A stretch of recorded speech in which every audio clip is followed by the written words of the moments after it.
Dernière partie de ce cours, ça porte du coup sur les émissions et absorption de la lumière par un atome et la façon dont on étudie la matière. Je l'ai rapidement évoqué avec les notions de spectroscopie, avec les techniques de spectroscopie dans la partie précédente. Donc connaissant les différents niveaux d'énergie qui peuvent être pris par un atome avec une interaction avec la lumière, on va pouvoir définir la nature de celui-ci. Si vous avez des composés d'origine inconnue, en fait les techniques spectroscopiques elles vont permettre via l'envoi de certains types de rayonnement sur la matière, donner des informations sur celle-ci. Et en fait, c'est la bonne connaissance de ce type d'interaction avec tel type d'atome ou de molécule qui permet d'avoir des informations sur la nature des molécules. Alors, les techniques de spectroscopie, on les verra quand on traitera de certains chapitres en chimie. C'est un gros bout de l'année. Là, on va juste faire un peu de théorie et je pense que ça aura plus de sens quand on traitera de ces chapitres-là. Alors, l'absorption ou l'émission d'un photon par un atome modifie l'état énergétique. C'est-à-dire que les différents états que ça peut prendre, c'est-à-dire l'état ionisé ou l'état fondamental et tous les états intermédiaires, ça va dépendre de la réception d'un photon mais aussi de la façon dont on va réémettre ces photons-là. Donc c'est vraiment une interaction qui est...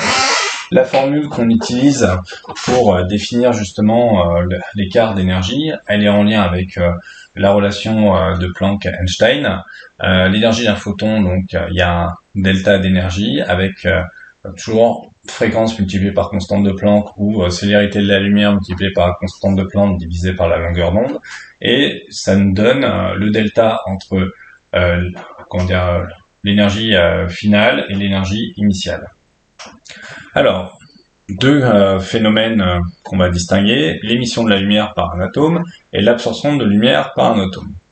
Donc l'état final et l'état initial, il y a la différence, c'est qu'il va y avoir un atome qui perd de l'énergie en émettant un photon. C'est parce que justement il envoie un photon qui est porteur d'énergie que on va observer une perte d'énergie sur cet atome-là. Donc on va passer d'un état initial qui va aller vers un état final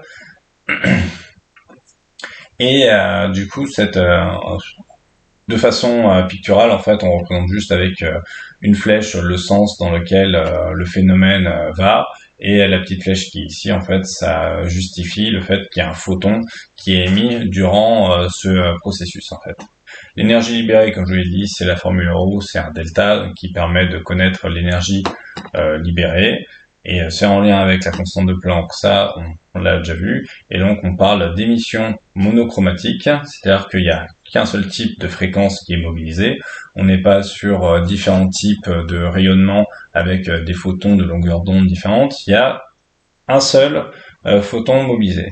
Du coup, on va avoir une information avec une raie sur le spectre d'émission. Là, vous avez le spectre d'émission de l'atome sodium. Ok, en fait, c'est sa signature. C'est-à-dire qu'à chaque fois que vous avez ça, vous savez que c'est l'atome de sodium. Donc, si vous analysez en spectroscopie du sodium, en spectroscopie qui est liée à l'émission de lumière, vous allez avoir ça. L'absorption de lumière. On peut aussi du coup modifier la nature de la matière en bombardant avec un rayonnement la matière qui nous intéresse, donc les molécules, ça peut être des échantillons aqueux ou dans un solvant quelconque dans lequel il y a une molécule que vous avez par exemple synthétisée et qui vous intéresse.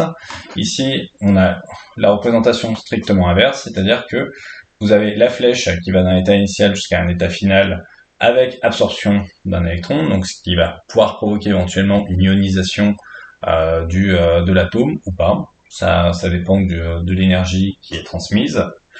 Toujours la même représentation mathématique, le même modèle, delta E égale E final moins E initial, et vous avez donc encore la relation Planck-Einstein, et encore une fois, vous avez la même chose ici, sauf que vous allez avoir un signe à la fin qui va être différent dans la mesure où vous avez, comment vous expliquer, comme il y a émission et qu'il y a absorption, c'est la transmission d'énergie, elle est du milieu extérieur vers le milieu intérieur ici, et inversement dans le cas de l'émission. Alors, là, vous avez un spectre d'absorption de l'atome de sodium, c'est-à-dire que lorsque vous envoyez un rayonnement là-dessus, en fait, vous avez effectivement une signature qui est spécifique de l'atome de sodium.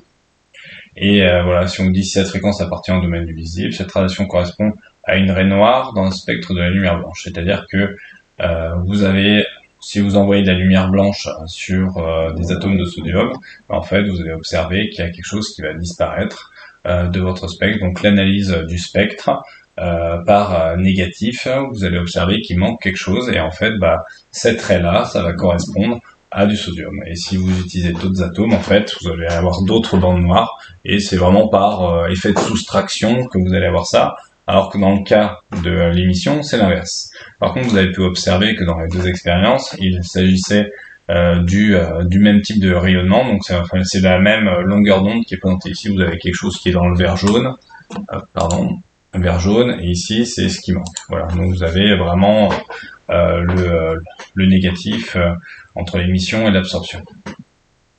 Et après, ce qui est précisé dans le document, c'est que chaque entité chimique, c'est-à-dire molécule, ion, ce que vous voulez, ça va avoir sa signature qui est propre. Et quand vous avez une banque de données qui est très bien fournie, avec des produits purs, c'est relativement facile d'accéder à la nature de certains atomes. C'est relativement facile, c'est-à-dire que toutes les entités chimiques ne peuvent pas être étudiées de cette façon-là, parce que déjà on n'a pas forcément les connaissances sur les émissions, absorption d'énergie de chaque entité chimique qui existe, mais aussi parce qu'il y a des fois des problèmes liés à la sensibilité des appareils et qui ne permettent pas de distinguer deux molécules l'une de l'autre en fait. Voilà. Et puis pour terminer, dans le document, ils vous disent que les radiations émises ou absorbées sont caractéristiques d'un atome, donc c'est ce que je vous ai dit tout à l'heure, c'est la signature. À chaque fois que vous voyez ça, si vous êtes capable d'avoir la valeur, vous savez que c'est un atome de sodium. Voilà.